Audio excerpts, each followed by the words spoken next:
Halo, Assalamualaikum sobat semua.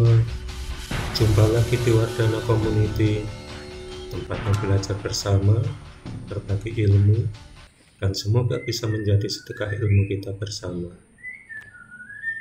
Kali ini saya akan membagikan video cara mudah merangsang pohon kelengkeng agar cepat berbunga, atau yang biasa dikenal dengan istilah poster kelengkeng. Nah, kali ini poster yang saya gunakan adalah KCLO3, dan untuk aplikasinya dengan sistem siram atau bocor. Langkah pertama dalam pemposteran ini adalah pruning daun atau pemangkasan daun. Tujuannya agar pohon tidak terlalu rimbun, sehingga sinar matahari bisa leluasa masuk dan semua daun bisa terkena sinar matahari.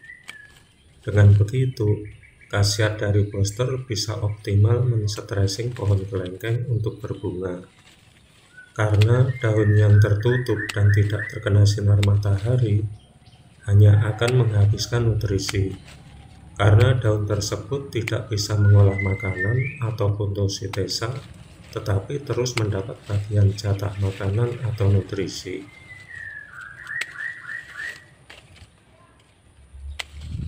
Jadi di sini yang dipangkas hanya daun-daun yang sudah terlalu tua saja. Daun yang di ujung atau pucuk cabang masih kita sisakan. Sebaiknya jangan dipangkas habis.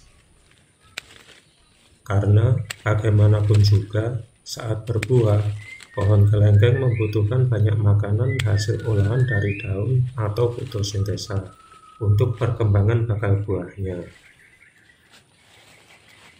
Kalau daunnya sampai dipangkas habis, khawatirnya akan kekurangan nutrisi atau makanan untuk membentuk bakal buahnya. Sebagai tambahan informasi, pohon kelengkeng ini berumur sekitar 3,5 tahun. Untuk jenisnya adalah kelengkeng new crystal. Pohon ini belum pernah berbuah sebelumnya, dan akan saya coba poster untuk pertama kalinya. Perlu diketahui oleh sobat semua, jadi ada dua jenis pohon kelengkeng, yakni jenis temperat dan non-temperat. Untuk pohon kelengkeng jenis temperat, dia harus mendapatkan perlakuan khusus berupa rangsangan atau dipacu dengan poster, baru dia akan mau berbunga dan berbuah. Contoh pohon kelengkeng ini adalah kelengkeng pinglong, pitok, dan new crystal.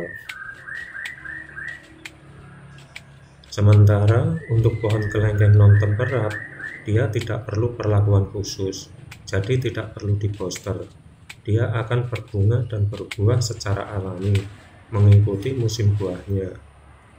Contoh kelengkeng jenis ini adalah kelengkeng merah, kelengkeng pingpong, diamond river, mata lada, dan lain-lain.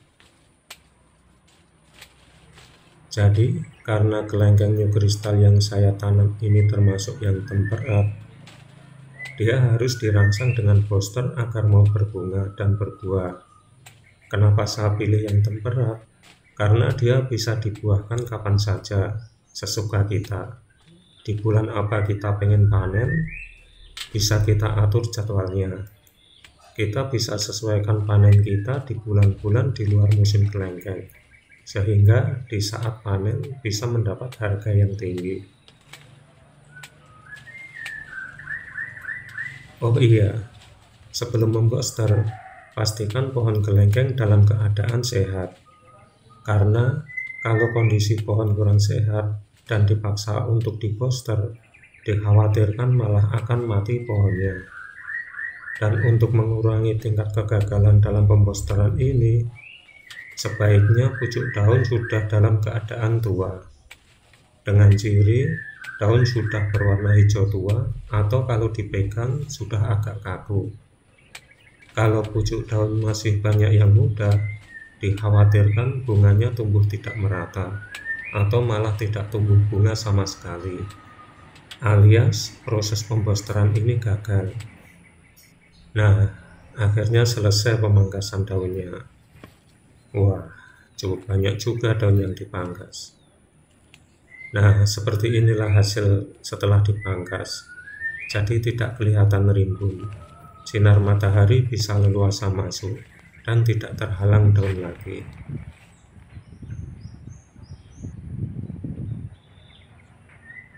Langkah selanjutnya adalah mempersiapkan tempat pembosteran. Kita bersihkan dahulu daun-daun bekas pangkasan yang ada di sekitar batang pohon.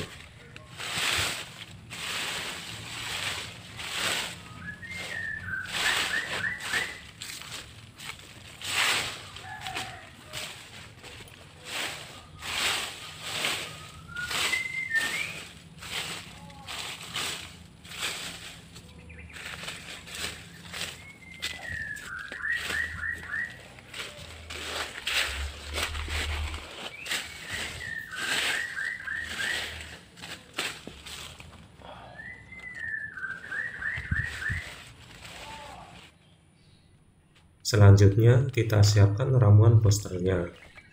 Nah, seperti ini bentuk booster KCLO3-nya. Dia berbentuk serbuk dan berwarna putih. Untuk takarannya, kita kasih 3 sendok makan saja. Untuk pohon kelengkeng yang ukurannya lebih besar, bisa ditambahkan dosis takarannya. Sesuaikan dengan besar pohonnya. Perlu sobat semua tahu juga, untuk takaran pembosteran ini memang belum ada aturan baku seberapa banyak booster yang diberikan untuk satu pohon. Masing-masing petani punya resep sendiri-sendiri untuk takarannya. Di sini saya gunakan cukup 3 sendok makan saja, karena kalau kebanyakan dalam pemberian booster hanya akan terbuang sia-sia atau boros booster. Atau kalau sampai overdosis dalam pembosteran ini, pohon bisa-bisa malah akan mati.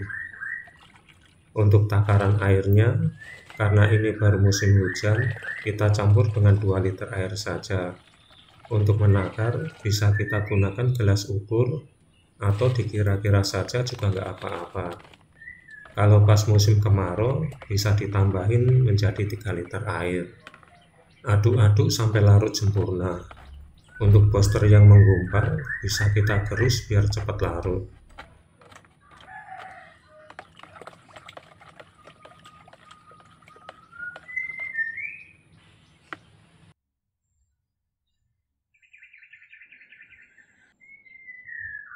Sambil menunggu KCLO3-nya larut sempurna, kita bikin cekungan di sekeliling batang pohon.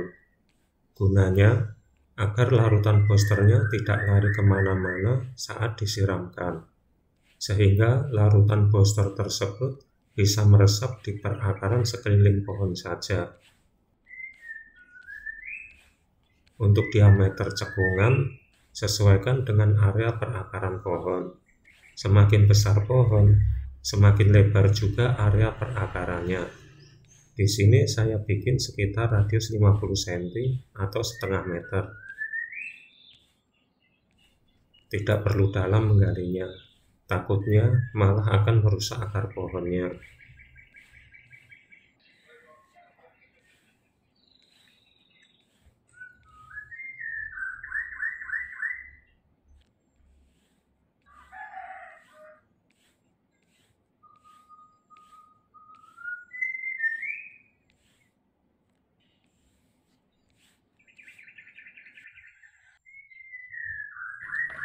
Setelah KCLO3-nya larut sempurna, siramkan ke batang pohon dan di area perakaran sekeliling pohon kelengkeng.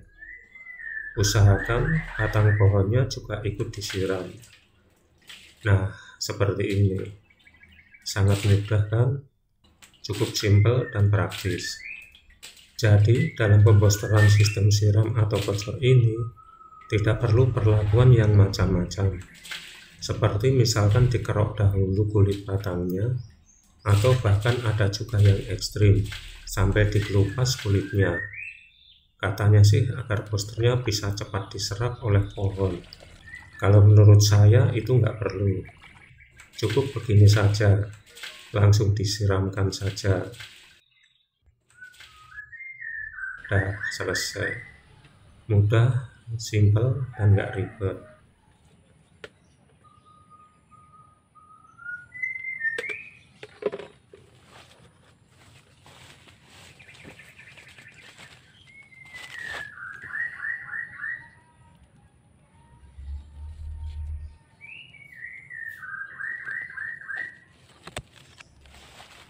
Untuk mengatasi biar tidak terkena air hujan, daun bekas pangkasan tadi bisa kita tutupkan di area tempat penyiraman booster tadi, yang berfungsi sebagai mulsa alami penahan air hujan.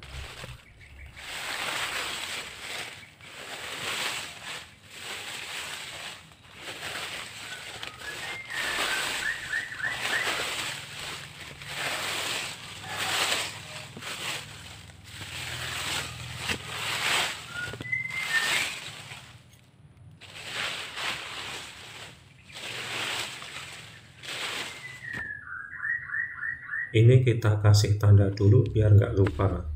Soalnya di sini banyak pohon kelengkeng dan saya lagi mencoba booster yang lain selain KCLO3.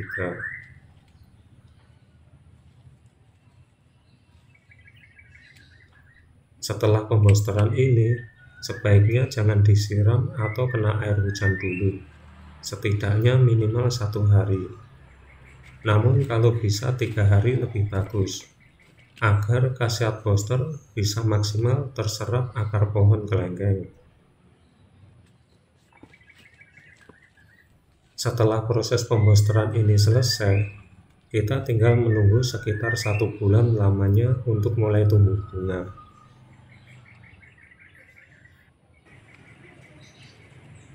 Nah, ini hasilnya setelah 1 bulanan menunggu.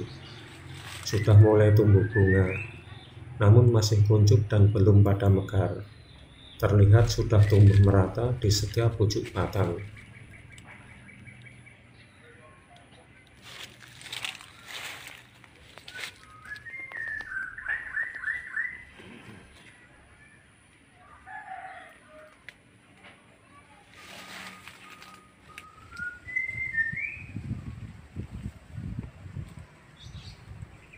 Kalau yang ini keadaan setelah sekitar 1,5 bulan.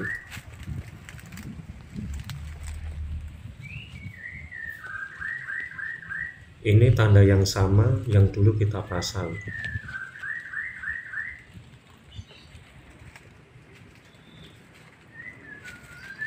Sekarang terlihat bunganya sudah mulai pada mekar dan merata di setiap pucuk batang.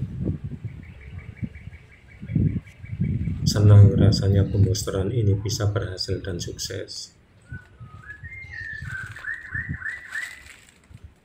Bagaimana sobat? Apakah Anda tertarik untuk menanam pohon kelengkeng?